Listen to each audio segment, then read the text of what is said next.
कि आज कौन सा रस्म अदा किया जा रहा है, कौन सा रस्म करते हैं शादी से पहले, क्या नाम बोलते हैं? हल्दी, हल्दी मटकोर।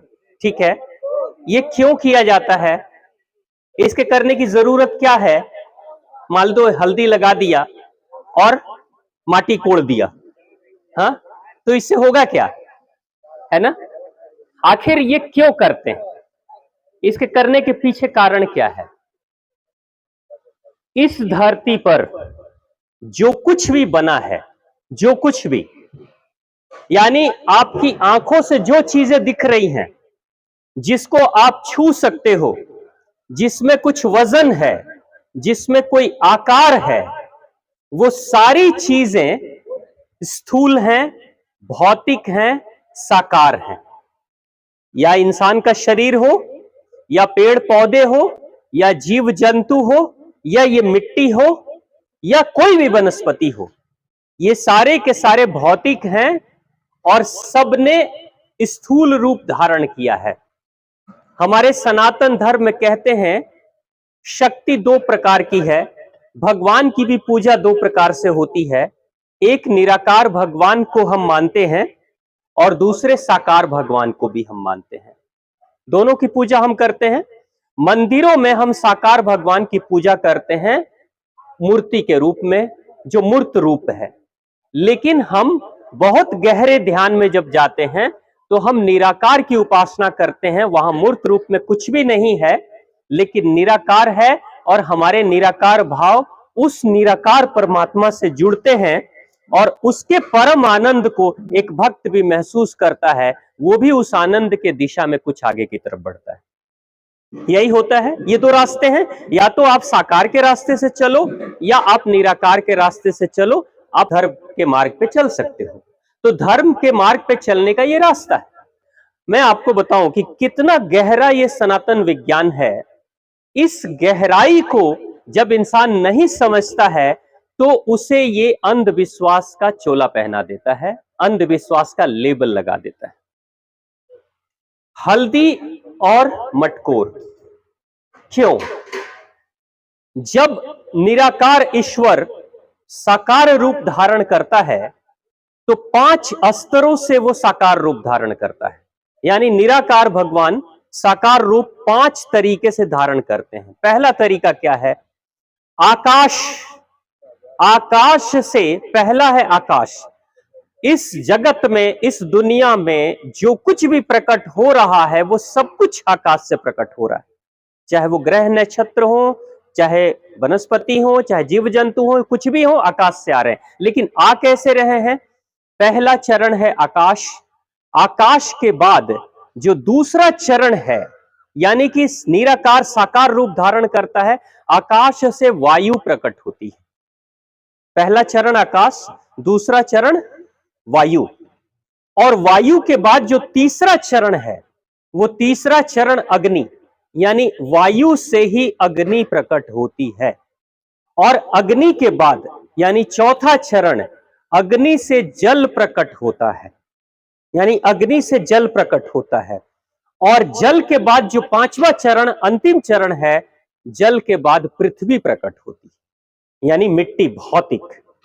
तो आप देख रहे हैं कि कैसे सूक्ष्म रूप में आकाश है और सूक्ष्म से भौतिक रूप की तरफ बढ़ रहे हैं। तो एक बार में आकाश से पृथ्वी की तरफ हम नहीं जा रहे हैं, हम वायु की तरफ जा रहे हैं, हम अग्नि की तरफ जा रहे हैं, हम जल के पास जा रहे हैं, फिर जल से हम पृथ्वी का रूप धारण करते हैं। तो पृथ्वी ही साकार रूप में, अंतिम रूप में है। इस दुनिया में जो कुछ भी बना है वो कहीं ना कहीं पृथ्वी से ही बन रहा है।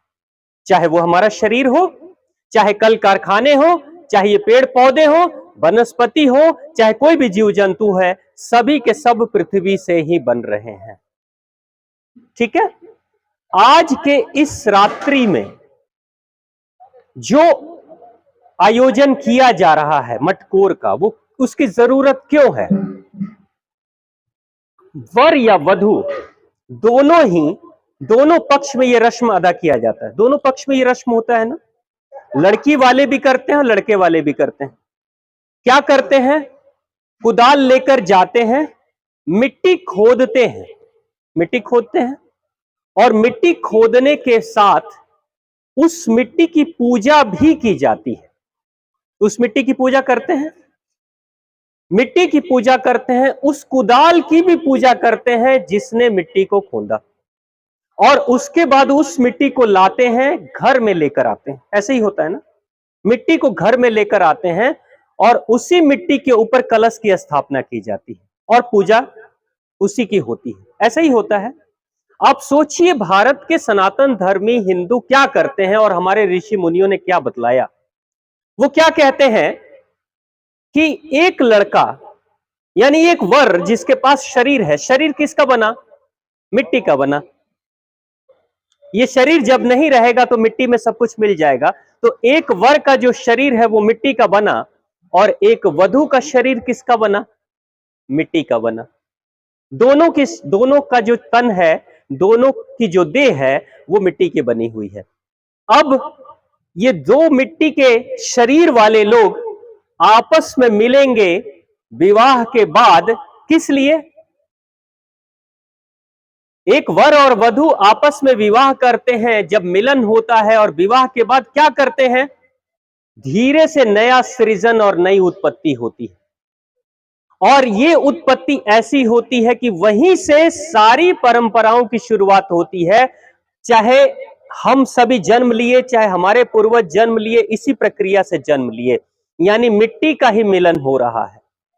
दो तन यानी दो मिट्टी का ही मिलन हो रहा है। इसलिए आपने देखा होगा कि लड़कियों को जब अंगूठी पहनाते हैं या लड़कों को जब अंगूठी पहनाते हैं विवाह के वक्त, तो कौन से उंगली में पहनाते हैं? कौन से उंगली में? इस वाले में, इसमें पहनाते हैं ना, यानी सबसे छोटी वाली के बाद दूसरी वाली। ठीक है, इधर से देखेंगे तो चौथे नंबर पे और इधर से देखेंगे तो पहले नंबर पे। इस उंगली का नाम क्या है? अनामिका। और इसी उंगली में क्यों पहनाते हैं? क्योंकि ये जो 5 तत्व हैं, अग्नि, वायु, आकाश, पृथ्वी और जल। पृथ्वी, धरती, ये धरती है। अंगूठी पहनाने का मतलब कि धरती को वर्ण कर रहे हैं, धरती के साथ संबंध जोड़ रहे हैं, इसलिए अंगूठी पहनाते हैं। धरती के साथ संबंध जोड़ रहे हैं, मेरा संबंध तुम्हारे साथ, तुम्हारा संबंध मेरे साथ। ये दोनों वर और वधू एक दूसरे को अंगूठी पहनाकर एक बंधन का रूप धारण करते हैं। इसलिए आज के दिन, आज की रात्रि में मटकोर का मतलब सर्वप्रथम हम उसी धरती मां की पूजा करेंगे जिस धरती के मां के कारण से हमारे माता पिता भी उत्पन्न हुए और उनके कारण से हम उत्पन्न हुए। यानी सर्वप्रथम हमारी जो पहली मां है, हम सब की जो पहली मां है वो कौन है? वो धरती। वो चाहे जन्म देती हो, चाहे पेट भरती हो। अगर अनाज भी देगी तो धरती देगी, अगर शरीर भी देगी तो धरती देगी, अगर घर भी देगी तो धरती देगी। कल कारखाने भी बनेंगे तो धरती से बनेंगे, हीरे मोती जवाहरात भी मिलेंगे तो धरती से मिलेंगे। यानी धन दौलत कहां से आएगा?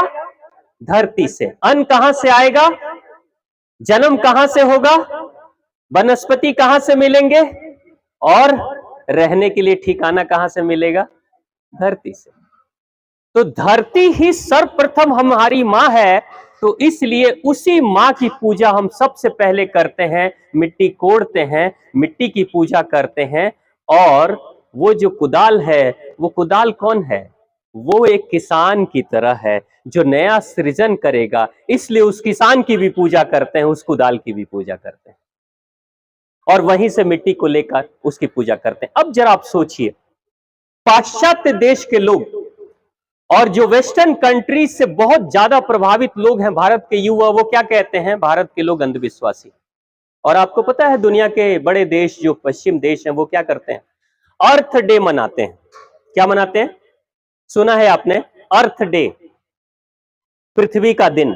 एक दिन मनाएंगे साल में, एक दिन। और अर्थ डे में कहते हैं पृथ्वी को बचाओ, वो कहते हैं पृथ्वी को बचाओ। ठीक है, कब कहेंगे? 365 दिनों में 364 दिन नहीं बोलेंगे, एक दिन बोलेंगे पृथ्वी को बचाओ। अब एक बात बताइए, वो हमें सिखाएंगे पृथ्वी को बचाओ, हम तो जिस भी लड़के और लड़की की शादी करते हैं पृथ्वी की ही पूजा करके उसके जीवन की शुरुआत करते हैं। हमसे ज्यादा पृथ्वी को बचाने और ज्यादा सम्मान करने वाला कोई और होगा?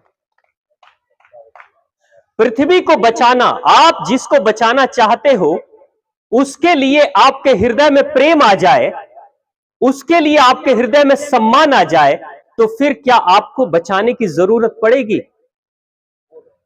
आपके बच्चे हैं घर में, माताएं बैठी हुई हैं, मैं माताओं से पूछना चाहता हूं, क्या आप अपने बच्चे को कभी बचाने की कोशिश करते हो कि मुझे अपने बच्चे को बचा के रखना है? नहीं, इतना प्रेम करते हो कि उसकी सुरक्षा मिलते ही रहती है और आपके सानिध्य में वो सुरक्षित रहता है। बचाया तो उसको जाता है जहां खतरा है और पिंजरे में रखकर सुरक्षित किया जाता है, बाड़े में बांधकर सुरक्षित किया जाता है। लेकिन जो आध्यात्मिक बचाव करने का सबसे उत्तम तरीका है, आप उसके हृदय में, अपने हृदय में किसी के प्रति प्रेम जगा दो।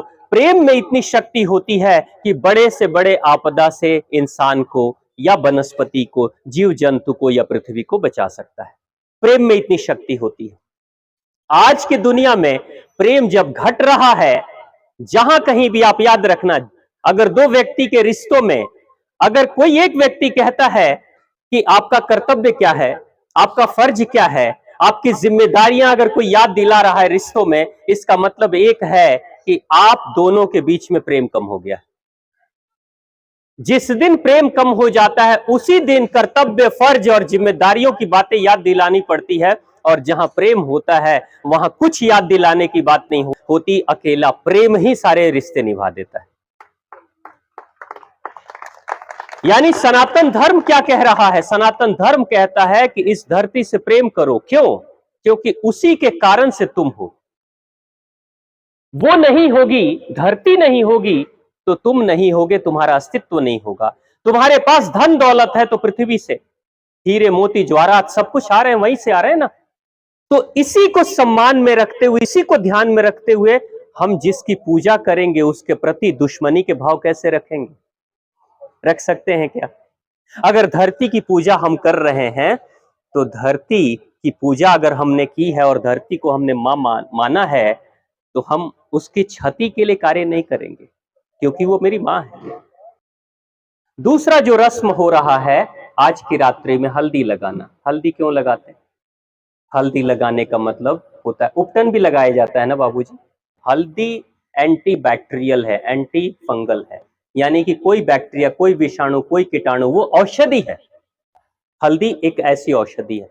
पूरे शरीर में हल्दी का जो लेप लगा रहे हैं, उस लेप से एक स्त्री के शरीर में कोई भी कीटाणु और विषाणु और किसी तरह की कोई बीमारी हो तो वो खत्म हो जाए, और पुरुष के भी शरीर में किसी तरह का कोई कीटाणु और विषाणु और इंफेक्शन लगे वो खत्म हो जाए। यानी अब ये दो लोग, एक स्त्री एक पुरुष, दो आपस में मिलेंगे कल को आने वाले समय में, तो वो स्वस्थ रहेंगे, तभी तो उनके संतान के स्वस्थ संतान की उत्पत्ति होगी ना। यानी कितना वैज्ञानिक है। अब धीरे धीरे इन रस्मों से हम दूर चले जा रहे हैं।